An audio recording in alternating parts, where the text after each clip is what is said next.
of religion is the relationship of man to man. And that in Feuerbach is one of the main sources for religious humanism, as that developed in the 19th and on into the early 20th century. That is to say, a humanistic religion, such as you often find in the Unity Church, where religion is reduced indeed to pursuit of human ideals. Now, the statement of this sort of thing in Feuerbach is very explicit. Listen to this, and I'm reading from 239 in the anthology. Religion, at least the Christian, is the relation of man to himself, to his own nature. The divine thing is nothing else than the human being. The human being freed from the limits of the individual and made objective, contemplated and revered as another distinct being. All the attributes of divine nature are therefore attributes of human nature. And let's see. Only when we abandon theology, this is 250, only when we abandon theology distinct from psychology and anthropology and recognize anthropology as itself theology, do we attain to a true self-satisfying identity of the divine and the human being, the identity of the human being with itself. So give Feuerbach a quick reading. It's taken from his work on the essence of Christianity, tremendously influential work at that stage in history, and one which underlies the development of religion within a naturalistic philosophy in the 20th century. Religion within a naturalistic philosophy. Now, when Karl Marx says that religion is the opiate of the masses, what he's doing is drawing on what Feuerbach says.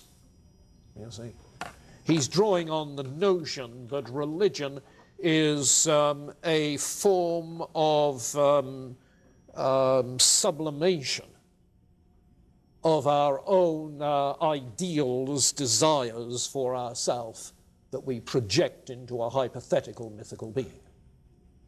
So religious symbolism then cannot be translated into language about God. It's simply language about the human condition and human need. And the place to address human need is not in religion, but there's the story of Marxism. So that is the left wing of Hegelian religious thought. The right wing, as you might expect again from the label, is essentially more orthodox in theological terms, retaining Hegel's idealism and his panentheism, but retaining a fairly traditional view of Christianity. And we'll see more of that in some of the later idealists. Then there is a further distinction that's drawn between the old and the young Hegelians, where the old Hegelians are more conservative in their interpretation. They agree that Hegel brought philosophy to its finest hour. 19th century evolutionary idealism, you see. That Hegelian philosophy is probably the system to end all systems. And so there was an extensive neo-Hegelian movement throughout Europe, certainly. In Britain, it took over Oxford. In this country, it was particularly centered in St. Louis and became known as the St. Louis School. The St. Louis School. And we'll have reason to refer to that later on. Next time, in fact. That is against the young Hegelians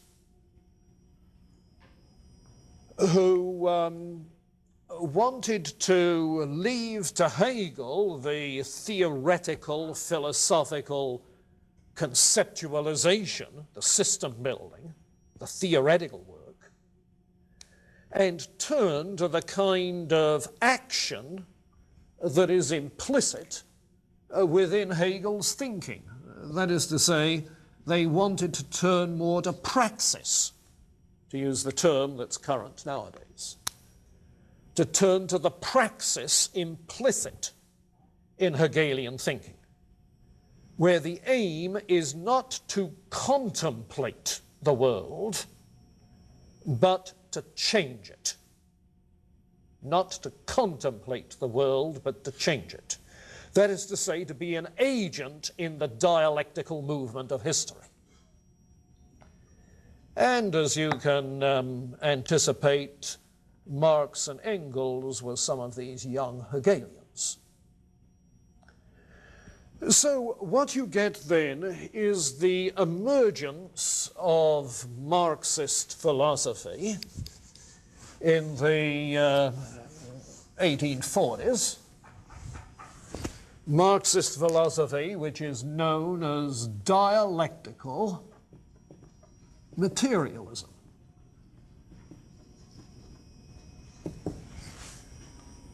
Now you see, the materialism comes from Feuerbach, who, to use his favorite phrase, turned Hegel on his head. Turned Hegel on his head, Feuerbach did. How?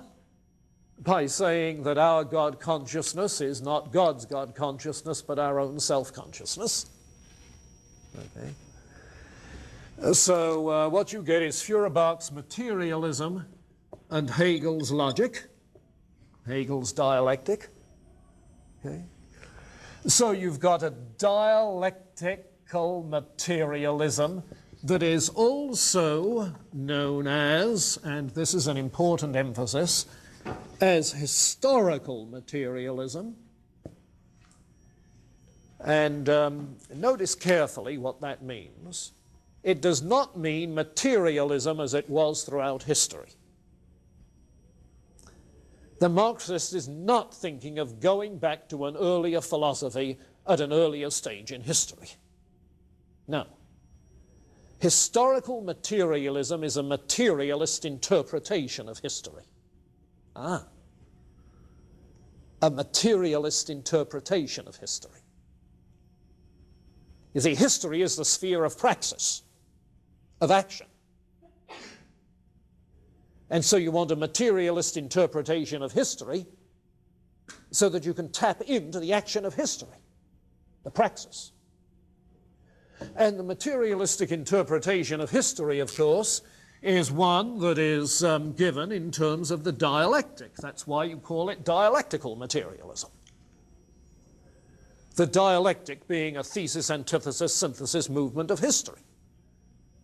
But, you see, it is the material conditions of history which are the driving force, not absolute spirit. So instead of history being a manifestation of absolute spirit, as it is for an idealist interpretation of history, where you can say concepts make history, you see, in a materialist interpretation of history, it's the material conditions that make history. Meaning what? The forces and means of production. That is to say, the economic conditions that make history. And so you get an economic determinism, a class struggle that is the dynamic force in history. You see, change in history, class struggle, thesis and antithesis. And this is the way in which Marxism developed. Does that make connection for you? Okay.